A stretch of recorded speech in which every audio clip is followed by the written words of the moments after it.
The water smelled wrong before she even opened the hatch. Yola Fisher had crossed 14 light years in a colony transport that recycled the same air for 8 months, and she knew the smell of recycled everything. Recycled grief, recycled fear, recycled optimism that hadn't earned itself yet. She knew those smells. But what rose up through the access shaft of Station Fisherhaven, set deep in the bedrock of Caproca 4's southern continent, was something older. Something the recyclers couldn't process because it had never been in the system to begin with. She came down anyway. People always said she should have stayed on Callisto. The ladder rungs were hand-welded iron, not the composite standard the colonial authority mandated for deep-hab installations. Somebody had done this the old way, the stubborn way, her father's way. She could feel it in the gaps between the rungs. Uneven, personal, the kind of work a man does alone over years because he doesn't trust anyone else to get the spacing right. Jacob Fisher had been dead 11 days by the time the message reached her. The delay was the distance. On Callisto, she'd been doing extraction surveys on a methane ice shelf, and the transmission had found her 3 shifts into a solo run, playing through her helmet speakers in her mother's flat bureaucratic voice. The voice her mother used when she was not going to cry, and was angry at herself for almost doing it. "Your father is gone. The station needs you. Come home." She hadn't answered for 2 days. Then she'd filed her extraction reports, packed 1 bag, and booked passage on the next freighter. Now she stood at the bottom of the shaft, and Fisherhaven opened around her like a held breath. It was smaller than she remembered. Stations always shrank when you came back to them after real distance. The central hub was a flattened oval, maybe 60 meters at its widest, ribbed with old weld-seam brackets that her father had kept painted a specific shade of amber because he said white made the walls look farther away and people got lonely. The amber was faded now, dulled by 20 years of recycled air, and the particular kind of neglect that happens when one person stops believing maintenance matters. Her sister was waiting at the base of the ladder.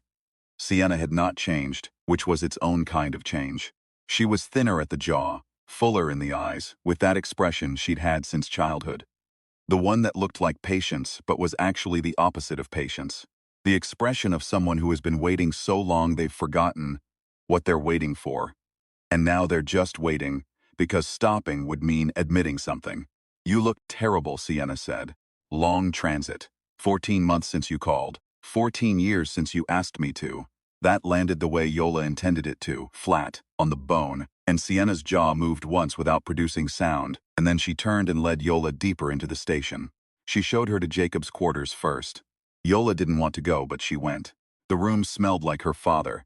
Engine grease, and the particular brand of instant coffee he'd ordered in bulk from a distributor on Proxima B, 1,200 sachets at a time, because he said if you were going to be 80 million kilometers from the nearest decent cup, you should at least be consistent about your disappointments. There were 62 sachets left. Yola counted them later, alone in the dark. The other colonists filed through in the following days with their offerings, food parcels, maintenance volunteered. The small economies of grief in a station where every resource is known and logged, and there's no room for extravagance. She'd known most of them her whole life.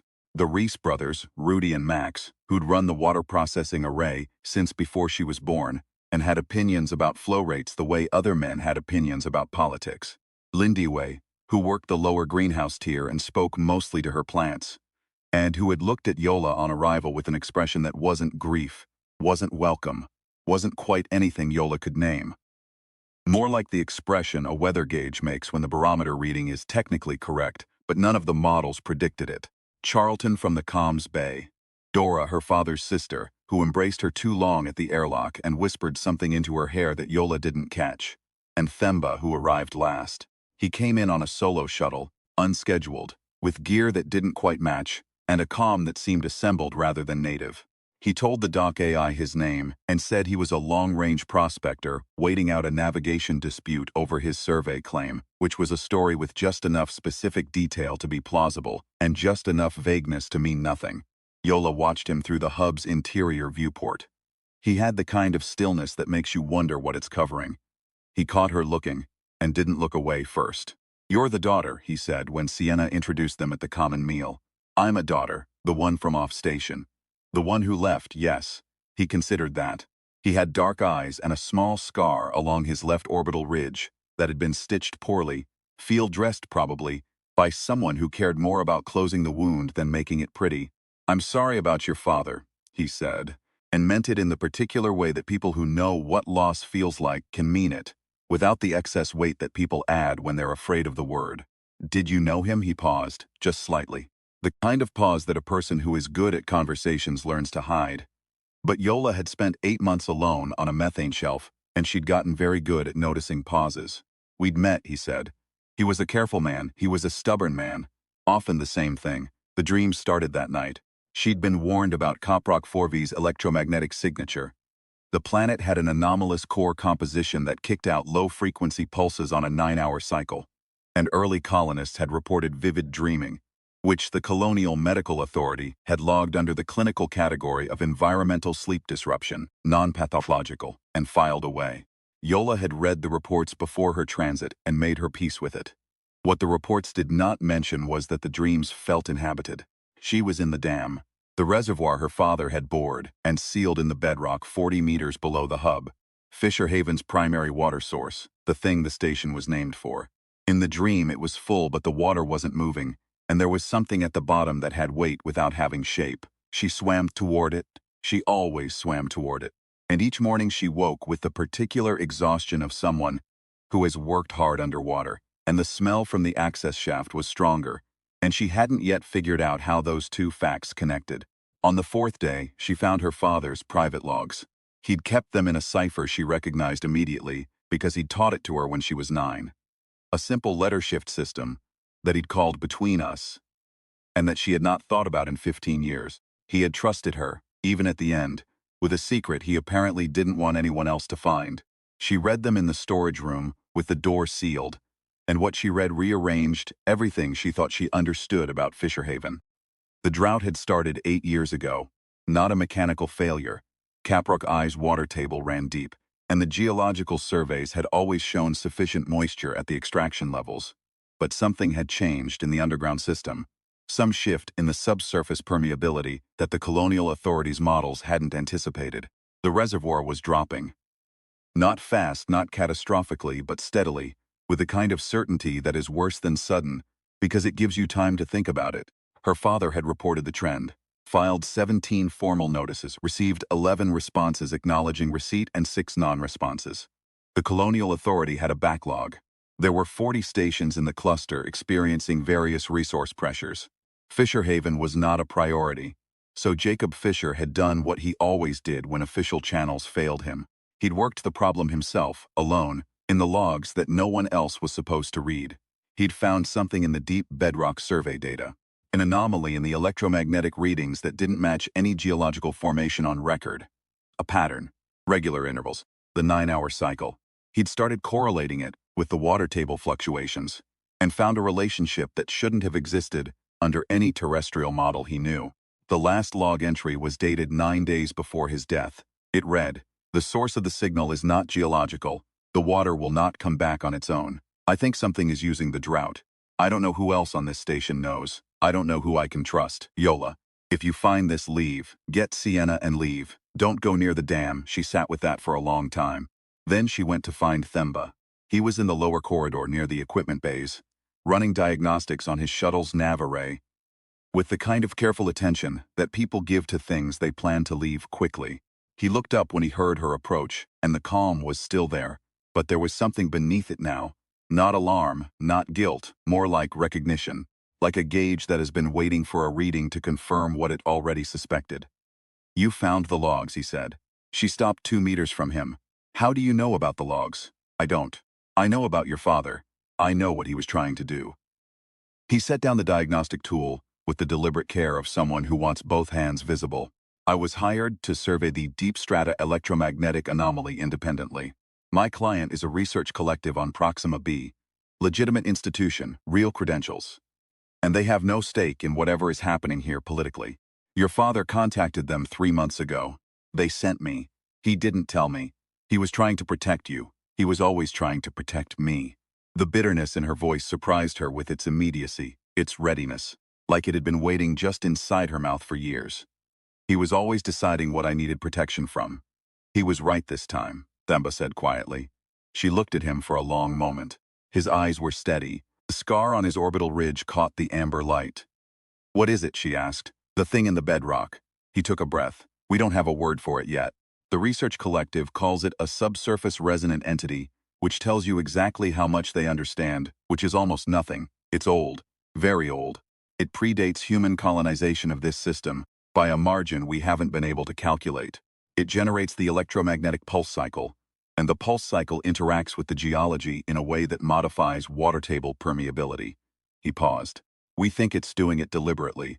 An alien life form is stealing the water from this station." "Not stealing. It doesn't appear to want the water. It appears to want." Another pause, shorter, "something else." She thought about the dreams. The shape at the bottom of the dam with weight but no outline. What does it want? Themba looked at her, and for the first time the calm cracked just slightly at the edge the way ice cracks before it breaks. "We don't know. But we know some of the colonists have been in contact with it for years. And we know what they've been doing to keep it." He chose the word carefully, satisfied. She thought about the spring festival. The annual celebration she'd attended every year as a child, before she left. The ceremony held in the lower reservoir chamber, the masks and the chanting. The ritual her father had always made beautiful for her. Candles on the water's surface, the whole station gathered in their best clothes. The ceremony, he'd told her, was a tradition. A community ritual, a way of marking the cycle of seasons on a world with no natural seasons. She thought about Lindui's expression at the airlock, the weight in Dora's embrace, the specific way Charlton had not quite met her eyes. "Who?" she said. "Most of them," Themba said. "Not all. Your father wasn't, at the end. Your sister, I don't know. She went to Sienna." It was not a comfortable conversation. None of the real ones ever are. Yola found her in the upper greenhouse tier, tending the hydroponic rows with the focused attention she gave everything she'd decided to love. And Sienna saw her face when she came through the door and went very still. The way people go still when they know what's coming, and they've already decided what they're going to say. "You read his logs," Sienna said. "Yes, how much do you know? Tell me what I don't." Sienna set down her pruning shears. She looked at the hydroponic rows for a moment. The careful rows, the measured spacing, the work she'd done alone for years while Yola was off station. "It started before the drought," she said. "The contact, I mean. Dora says it was always there, in the deep rock, and the early colonists made a kind of accommodation, an arrangement. They thought they were negotiating with something, getting favorable conditions in exchange for." She stopped. "For what?" "For the festivals." Her voice was flat now, stripped of inflection, the voice of someone reporting a thing they cannot afford to feel while reporting it. "For what happens at the festivals, not every year, but often enough. The water table stayed high for decades because of it. And when Jacob stopped the arrangement, the water table dropped." Sienna looked at her hands. "The entity doesn't respond to communication. It doesn't respond to anything we can generate, electromagnetic, acoustic, chemical. We've tried. It just adjusts. Tightens the cycle if it wants something and loosens it when it gets what it wants. Dora says it's not malicious, it's just operating. Like a machine that's been running the same program for a very long time. People are not program inputs." "No." Sienna's jaw moved. "They're not." "Did you know what happened at the festivals?" A very long silence. The greenhouse hummed with its circulation pumps. One of the grow lights flickered. "I stayed away," Sienna said finally. "For the last 4 years. I told myself that was enough." It wasn't the answer Yola wanted. It wasn't an answer she could easily dismiss either. She stood in the greenhouse for a long moment, in the amber light that was the same amber as the hub walls. Her father's specific amber, the color of a man who was trying to keep the walls from feeling too far away. "I need access to the deep survey data," she said. "All of it, not the Colonial Authority summaries, the raw readings." "Why?" "Because Dad thought he could figure out what it wants. I think he was close." She worked for 36 hours without stopping, which was not unusual for her. The methane shelf surveys ran long, and she'd trained her body to treat sleep as optional during analysis phases. Themba fed her coffee from the dwindling stock of her father's sachets and read the raw data alongside her, his prospecting background giving him a different lens on the subsurface readings. And together they started to see what Jacob had been approaching in his last weeks. The entity pulsed on a 9-hour cycle, but the pulse was not uniform. There were micro-variations, shifts of a few milliseconds in the interval, almost imperceptible against the background noise of the planet's own electromagnetic signature, but present in the data if you were looking for them. Jacob had flagged them. He hadn't had time to interpret them. Yola had time. The microvariations were not random, they were responsive. Specifically, they responded to the electromagnetic output of the station's own systems. The hub's power grid, the water processor's cycling pumps, the communication arrays. The entity was listening to the station. Had been probably, since the station was built. It had been doing what any sufficiently ancient intelligence does when confronted with something new. Paying attention. It's been building a model, she said, to the data screen, and to Themba, and to herself and to the ghost of her father who'd been close enough to touch this. It's been mapping our systems, learning the pattern of what we run and when we run it and what we need. To what end? I don't know yet. She pulled up the cross-correlation she'd been building, overlaid the entity's pulse microvariations against the station's power consumption logs over 20 years. The fit was not perfect, but it was unmistakable. It's been doing this for as long as we've been here. It's not trying to drive us out. It's not trying to use us. It's trying to. She stopped. What? It's trying to understand us, she said, but it only has one channel, the electromagnetic cycle. And the only vocabulary it has for that channel is the water table. Tighten the permeability when it wants something. Release it when it gets a response. It's been communicating in the only language it has. And the colonists' response was the festival's yes, which it probably doesn't understand any better than we understand the pulse. It just knows that when it pulls the water, the station does something. Something electromagnetic, the ceremony lighting, the equipment they run during the ritual, the acoustic resonance of people gathered in the lower chamber. It registers a response. So it keeps the water flowing. She leaned back. Dad didn't stop the arrangement because he was naive or stubborn. He stopped it because he figured out it wasn't actually working. The water table was dropping anyway, which meant the entity wasn't getting what it needed from the ceremonies. The ceremonies were just a ritual that had formed around an attempt at communication that neither side understood. Themba was quiet for a long moment. So what does it need? Something we've never given it. She looked at the data. A real answer. What followed took 3 days, and the most creative misuse of a station's power grid that Yola had ever attempted. She mapped the entity's pulse cycle with precision, identified the microvariational pattern she believed represented its highest engagement listening state, and designed a transmission. Not language, nothing so sophisticated. A mathematical signal, simple in structure, complex in implication. Prime number sequences modulated onto the station's own power cycle, broadcast through the electromagnetic substrate of the bedrock itself, the only channel the entity had ever used. She was not certain it would work. She was not certain it wouldn't make things worse. She was fairly certain that if she did nothing, Fisherhaven had 18 months of water remaining, and after that her father's 62 coffee sachets would be the least of anyone's problems. Dora found her in the equipment bay the evening before she was going to attempt the first transmission. Dora was not carrying a weapon, but she had 3 of the other colonists with her, Rudy and Max Reese, and Charlton. And they had the expressions of people who have decided something, and are past the point where talking changes that decision. Dora herself looked tired more than anything, the specific tiredness of someone who has been carrying a weight for a long time, and is running out of the belief that the weight is worth carrying.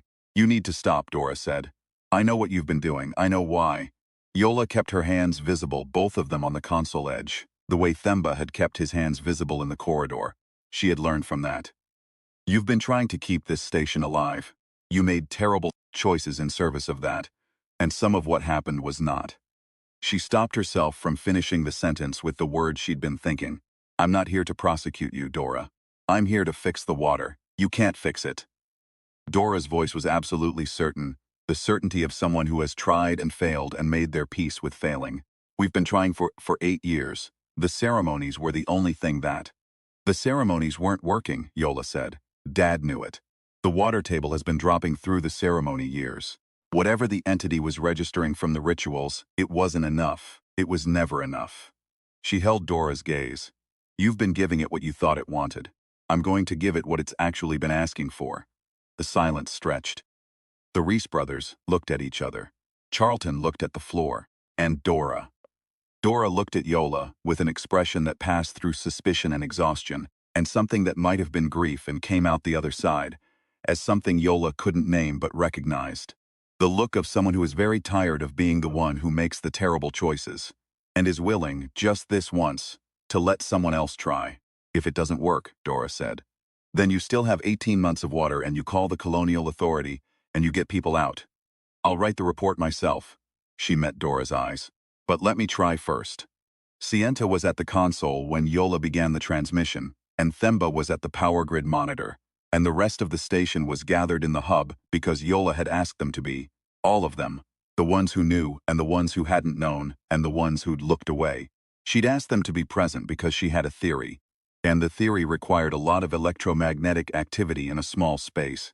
And the most natural source of that was human beings running their own biological electrical systems in proximity to each other. She began with the prime sequence. The station's power grid modulated in the patterns she'd programmed. Low-frequency electromagnetic pulses spreading through the bedrock, finding the channels the entity had used for 20 years and using them backward. The way you hold up a mirror to someone who has only ever seen your shadow. For 90 minutes, nothing happened. She kept transmitting. She'd planned for this. The entity's response time in the data ranged from hours to days, and she'd told herself not to read failure into silence. She kept transmitting, and Themba kept the grid stable, and Sienna brought her the second-to-last of Jacob's coffee sachets without being asked.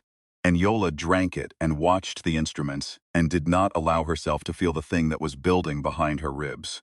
The pulse cycle shifted at hour 2, not dramatically, not the way things shift in stories, not with a rumble or a crack or a light from below. It was a 2 millican change in the interval, the kind of thing that would have been noise in any other context. But Yola was watching for it, and she saw it, and her breath went out of her body all at once. It had heard her. She modulated the next sequence. Fibonacci numbers, then a pattern that represented the relationship between them. She was trying to demonstrate something specific, not language, not meaning, not any content more complex than, we are structured, we follow rules. We can show you our rules, the most basic thing one mind can say to another, across an unbridgeable difference. The response came 90 seconds later. A microvariational burst, longer than anything in the historical data, more complex. The kind of complexity that happens when something has been waiting a long time for a channel to open up. She couldn't decode it. Not yet. Not with 20 minutes of reference data and instruments designed for geological survey. But she could see its structure, and the structure was not random, and that was enough. That was everything. She kept transmitting for 6 more hours. The entity kept responding. Not conversation, not information exchange in any sense she could formally describe. More like what two instruments sound like when they're being tuned to each other. The sustained process of finding a common frequency that doesn't yet exist. It would take years, decades possibly, real understanding across a difference that deep doesn't happen in an afternoon. But it had started. The water table reading began to change on the 3rd day. Not quickly, not in the way a crisis resolves, all at once the pressure lifting, slowly. The permeability of the deep bedrock shifting in a direction they hadn't seen it move in 8 years. Opening pathways that had been closed, letting water through that had been held back by a process none of them had understood, and that the entity had not understood either. Both sides operating in the dark, both sides getting it wrong for decades, and now something had shifted that might, slowly, imperfectly, with enormous ongoing effort, let them get it less wrong. Sienna was the one who read the gauge. She stood at the hydrology console in the lower tier and looked at the numbers for a long time. And then, she said Yola's name in a voice that was not her patient's, that was not patient's voice and not her stripped inflection reporting voice. A voice Yola hadn't heard from her in a very long time, from before she left, from when they were children in the amber corridors and Sienna hadn't learned yet to wait so long for things. Yola came and looked at the gauge. She did not cry. She had not cried since the message reached her on Callisto, and she was not going to cry now, in front of everyone, in the hub where her father had painted the walls amber because white made people feel lonely. She just looked at the gauge for a while, and she thought about 62 coffee sachets, and she thought about a man who'd spent his life holding a station together, through stubbornness and careful labor, and the refusal to believe that distance made things unreachable. He'd been trying to talk to it, before she was. In his own way with his own tools, without the right vocabulary but trying. That was what his last months had been. Not fear, not conspiracy, but the same stubborn problem-solving instinct that had built this station, applied to something so far outside his expertise that he hadn't known what words to use, but he'd kept at it anyway because that was what he did. She was her father's daughter in more ways than she'd admitted. The Colonial Authority's research team is going to want to be here, Themba said at her shoulder. Yes, this is going to take a long time. Yes, she looked at the rising water table reading. Most things worth doing do. Are you staying? She hadn't decided. She hadn't let herself decide, standing in front of her father's door on the first day, counting coffee sachets, and refusing to make commitments she didn't know if she could keep. She hadn't decided in the 36 hours of analysis. She hadn't decided when she was designing the transmission, or running it, or watching the entity's first response on the instrument readout. She decided now. For a while, she said, which was not forever, but it was not nothing. In the specific language of a person who has always moved and knows the cost of stopping, it meant long enough for this to matter. Long enough to be part of whatever comes next. Sienna was still looking at the gauge. She had both hands flat on the console edge, the way you brace yourself when you're not sure if what you're feeling is real yet. And the hydroponic grow light was catching the side of her face, and she looked, for just a moment, like the girl she'd been before she'd learned to turn patience into armor. Before Yola had left and the waiting had turned her into someone who was very good at staying and very bad at hoping. We should finish Dad's coffee, Sienna said. There are only 61 sachets left. I know, I took one yesterday. A pause, I was sad. Okay, Yola said. Yeah, let's finish it. They made the coffee in the common area, all of them. The ones who'd done terrible things and the ones who'd looked away, and the one who'd come from 14 light years away because her dead father had left her a cipher she'd known how to read. They drank it in the amber light, and below them, in the deep bedrock of a planet that did not belong to any of them, and perhaps never had, something ancient and structureless and enormously patient continued listening. And the water began, slowly, to come back. In the lower reservoir chamber, the room her father had called the dam, the room where the spring festivals had been held, the room she had not yet been able to make herself enter, the surface of the water moved, not disturbed, not rippled by anything passing through. It moved the way things move when a pressure that has been building for a very long time, finally in some deep and fundamental way, begins to ease. Yola heard about it from Lindiwe, who had gone down to check the lower gauges the next morning, and stood for a long time watching the water before she came back up. The current is different, Lindiwe said. It's running toward us now. Yola thought about that for a while. She thought about her father standing in that room with his 17 unanswered formal notices and his private logs and his stubborn, careful hands. She thought about a mind so old it had been listening to electromagnetic silence for longer than her species had been a species, trying to send a signal through the only channel it had, waiting for something that could signal back. She thought about what it meant to be patient in the face of something you cannot yet understand, and to keep trying anyway, and to trust that understanding.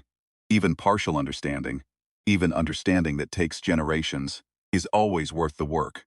Her father had known that. He'd built a station on that belief, painted the walls amber, so people wouldn't feel lonely, and in the end he'd died trying to talk to the darkness in the bedrock, and he'd almost made it. She picked up the last coffee sachet, held it for a moment, feeling the weight of it. Then she put it in the drawer. She'd finish it when there was something to celebrate. She had a feeling it wouldn't have to wait too long. 3 weeks after the first transmission, the Colonial Authority sent a liaison. His name was Prosecutor Veld, not a title that inspired warmth, and he arrived on a fast clipper that had clearly been dispatched the moment. Someone at the regional office had run the anomalously flagging algorithm on Fisherhaven's updated sensor logs and realized they were looking at something they had no category for. He was a small man, with the particular neatness of someone who has spent a career managing things at a distance. And he looked at the station with the expression of a person who had planned for a difficult conversation and had not planned for the smell. The water table is rising, he said, in the hub, standing in front of the instrument panel like he was checking a manifest. Yes, said Yola. Your preliminary report indicates you achieved this through direct electromagnetic exchange with the subsurface entity. Through establishing a communication baseline, yes. He looked at her. He had the eyes of a bureaucrat who had seen a lot of strange things and had survived them by categorizing them quickly and managing them from a position of controlled distance. Those eyes were working very hard right now. The Colonial Authority does not have a protocol for this. We know, said Sienna from the doorway of the greenhouse tier.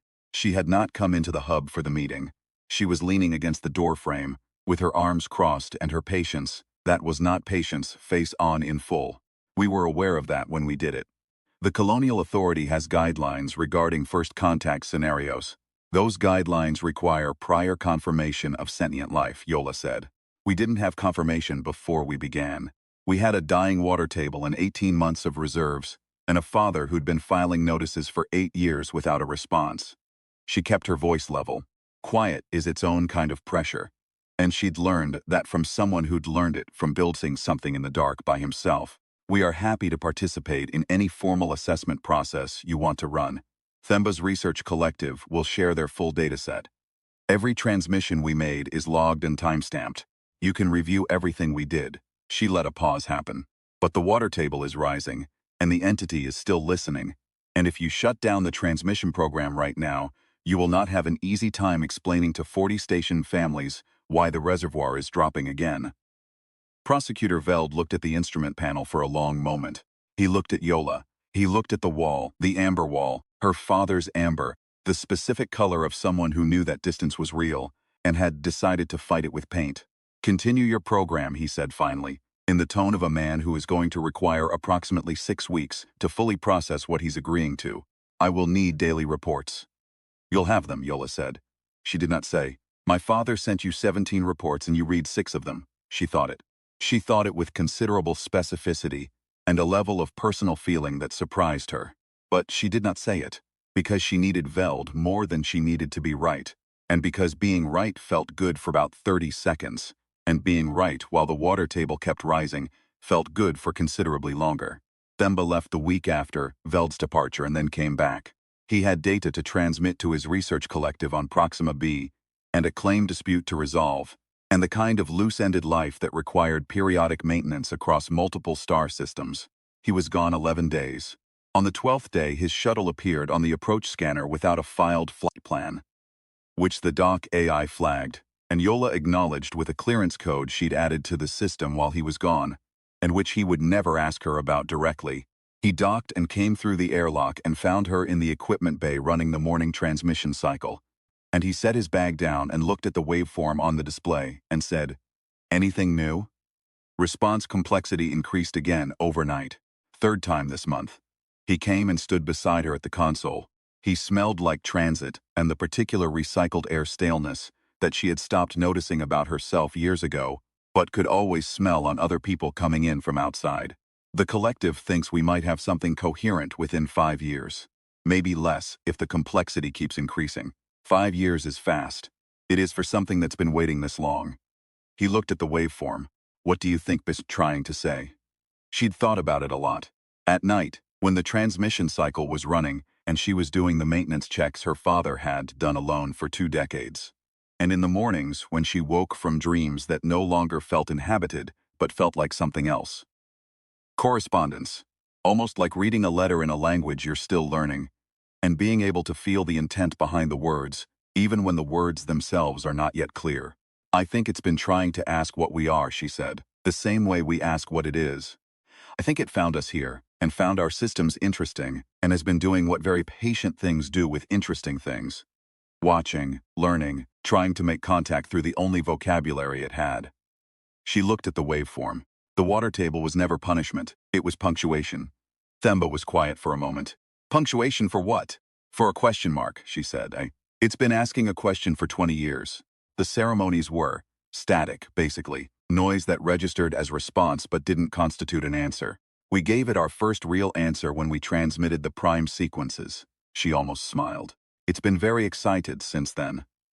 He did almost smile back, the particular expression she was getting to know. The one that lived in the corner of his mouth when something was more interesting than he'd expected. You can tell it's excited? The microvariational burst rate went up 40% the first week. That feels like excitement to me. 40% is a very human way to measure excitement in an alien intelligence. I'm a very human interpreter, Yola said. It's all I've got. The month settled into work. Real work, the kind that has no end date and no clean result. The kind that requires you to show up every day and do the same things with the kind of faith that isn't certainty, but is the closest thing available when certainty isn't on offer. She ran the transmissions. She analyzed the responses. She wrote the daily reports for Prosecutor Veld, who had turned out, somewhat to her surprise, to be genuinely curious once he'd recovered from the initial shock. and who had begun to ask real questions in his reply messages rather than purely administrative ones. She learned the station's maintenance rhythms, her father's rhythms, embedded in every piece of equipment and every weld seam and every amber-painted wall, and she let them become her own. Sienna taught her the greenhouse, not the hydroponic systems. She knew those, or could learn them, but the specific attention the plants required, the individual differences that a decade of care had taught Sienna to read. The way a particular row of soy variants would always droop slightly on the left side if the water pressure in that circuit ran even a fraction low. The way the basil section needed exactly this much indirect light, and not a microlumen more. Sienna taught her the way you teach someone something you've been doing alone for a very long time and have been waiting, without admitting you were waiting, for someone to want to learn. They did not talk about the festivals directly. They talked around them, the way you talk around a structural column in a space, acknowledging it's there, building the conversation to accommodate it. Some things happened, and people made choices inside terrible constraints, and the choices were not okay, but the constraints were real. The colonial authorities' formal investigation was ongoing. Yola had given her full testimony. She would not pretend the thing that had been done in the lower reservoir chamber was other than what it was. But she was also in a station with 40 people and one water supply and one planet's worth of time ahead of her.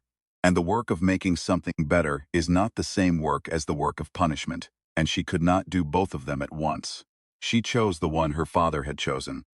On the 6-month anniversary of the first transmission, the entity did something it had never done before. It initiated. Not a response to their cycle. They hadn't started yet that morning.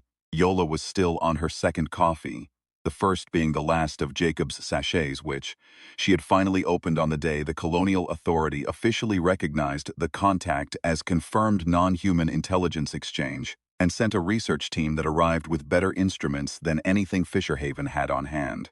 The research team was good, rigorous, properly awed, and deeply in Yola's debt for the groundwork. She liked them, most of them. The entity's initiation was a pulse that lasted 4 seconds. Longer than any single burst in the data record, and the waveform was structured in a way that had never appeared before, but that she recognized immediately, in the way you recognize something you've been learning to read, even when you haven't learned it fully yet. It was the prime sequence. Her prime sequence, or the entity's version of it, shifted, transformed, extended into something longer and more complex than what she'd sent, but unmistakably derived from what she'd sent, built on it. The way you build on something you've learned, by showing you've understood it, and then showing what you've understood it to mean. She sat with that waveform for 2 hours before she trusted herself to speak about it. Then she called Sienna on the internal comm. "You need to come to the equipment bay," she said. "I'm in the middle of..." It started the conversation, Yola said, a pause. Then the sound of a door opening on the comm feed. "I'll be right there," Sienna said. Themba was already at the console. He'd been running the power grid check, and had seen the anomalous burst on the monitoring feed, and had known immediately, from the shape of it on the readout, that something had changed. He was looking at the waveform with an expression that was not his assembled calm. It was something more open than that. Something that the calm had been, maybe, covering for a long time. "Well," he said. "Yeah," said Yola. She began to construct the response. She had been thinking about what came after the prime sequences, what the next layer of the conversation should be. Not language, still not language, but something that could carry more information than mathematical structure alone. Relationships, radios, the way things connect to each other, the grammar of a universe that both she and it shared, whatever their other differences. She worked for 4 hours. She transmitted for 2. She received a response in 40 minutes that was longer and more structured than anything the entity had sent before, and that contained. She was nearly certain she would need months to be certain, but she was nearly certain. A new element. Something the entity had introduced. Something that was not a response to her signal, but an addition to it. It was contributing. She sat back in the chair and looked at the waveform on the display, and thought about her father counting his coffee sachets in the dark. She thought about Sienna, pressing her palms flat on the hydrology console, the day the water table turned.